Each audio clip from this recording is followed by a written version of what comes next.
200만 호를 지금 공급하겠다고 대책을 발표할 만큼 이렇게 할 수 있었는데 그동안 왜 안 했습니까?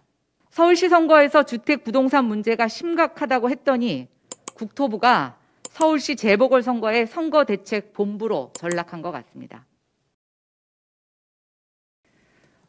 오늘 국토부가 대도시권 주택 공급의 획기적 확대 방안을 발표했습니다.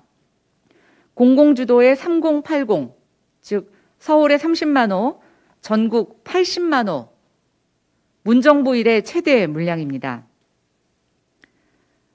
그동안 국민과 야당이 공급 확대 정책을 지속적으로 요구해 왔는데 늦게나마 그것을 수용해 주신 것 같아서 다행입니다. 지난해 발표한 8.4 대책까지 포함하면 약 200만 호를 공급하겠다고 하는 것입니다. 이 숫자는 과거 노태우 정권 시 주택 200만 호 이후의 최대 물량입니다. 오늘 발표된 김명수 대법원장과 임정근 판사의 녹취록만큼이나 획기적이고 충격적인 물량입니다. 그런데 그동안의 직무유기를 지적하지 않을 수 없습니다. 200만 호다. 이렇게 부족했습니까? 그리고 200만 호를 지금 공급하겠다고 대책을 발표할 만큼 이렇게 할 수 있었는데 그동안 왜 안 했습니까? 누가 안 한 것입니까? 이번 대책도 2025년까지 부지를 확보하고 실질적인 주택 공급은 2028년 이후가 돼야 가셔야 될 것 같습니다. 되돌이켜보면 임기 초에 시작했으면 얼마나 좋았겠습니까? 전임 장관, 전임 정책 실무자들의 사과 한마디 반드시 필요한 시점이라고 보여집니다. 오늘 대책에 보면 획기적인 규제 완화, 절차의 대폭 간소화, 이익 공유. 그동안의 정책과는 다르게 슬로건이 있습니다. 마치 선거 공약 같습니다. 서울의 32만 호는 민주당의 박영선 후보자가 공약한 목표량과도 유사합니다. 서울시 선거에서 주택 부동산 문제가 심각하다고 했더니 국토부가 서울시 재보궐선거의 선거대책본부로 전락한 것 같습니다. 주택 공급 정책이 아니고 사실상의 주택 공급 폭탄입니다. 국토부 말대로 한다면 서울은 온 도시가 집으로 덮일 것 같습니다. 미세먼지, 코로나, 지구온난화, 저출산 고령화, 인구 감소, 지방도시의 쇠퇴 등 다양한 문제에 대한 적절한 대응인지 한번 다시 되묻고 싶습니다. 국토 전체를 관할해야 할 국토부 장관이 서울시 수도권에만 매몰되어 있는 주택정책을 발표한 것에 심히 유감입니다. 빌라, 이제까지 개발이 어려운 곳의 용적률을 700%까지 준다고 합니다. 다양한 혜택도 주고 있습니다.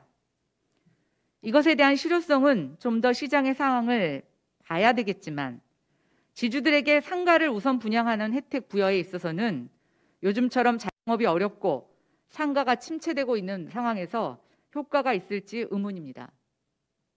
또한 세금이나 금융 지원이 빠져 있는데 이것이 실질적으로 주택 공급에 있어서 작동될 수 있는지에 대한 의문도 제기합니다. 재개발, 재건축에 대한 획기적인 규제 완화가 선보였습니다만 조건이 붙습니다. 바로 공공이 시행해야 된다는 조건입니다. SH공사, LH 공룡화가 우려됩니다. 시장에 불합리한 것은 모두 공공이 대체한다는 국가주의 주택정책의 선언같이 들립니다. 정비사업의 동의율을 낮추는 규제 하나도 포함되었습니다. 중앙정부가 지방정부의 인허가에도 개입한다는 내용이 들어있습니다. 매우 퇴행적입니다. 같은 당이었던 박원순 시장도 설득을 못하더니 이제 시장이 야당에게 뺏길 것 같으니까 권한을 회수하겠다는 것입니까? 국토부의 정책은 선거용이 아닙니다. 이번 대책이 단순히 서울시 재보궐선거를 앞둔 선심성, 공약 같은 그런 정책이 아니기를 당부드립니다. 또 하나, 이번 대책이 과연 언제 시장에 영향을 미칠지, 내 집 마련을 위해서 기다리고 낙심했던 서민들은 내 집 마련이 가능한지, 이제 더 이상 집값은 오르지 않는지 국토부의 추가 설명이 요구됩니다. 아울러 오늘 폭탄과도 같은 주택 공급 정책이 서울을 집만 있는 대한민국의 배드타운으로 전락시키는 것은 아닌지 우려가 됩니다. 선거를 앞둔 국토부의 선심성 공약 같은 주택 공급 정책, 도시 정책이 안 보입니다. 주거복지, 주거 사다리 정책 같은 정말 실질적인 정책들이 폭탄 같은 물량에 눌렸는지 보이지 않습니다.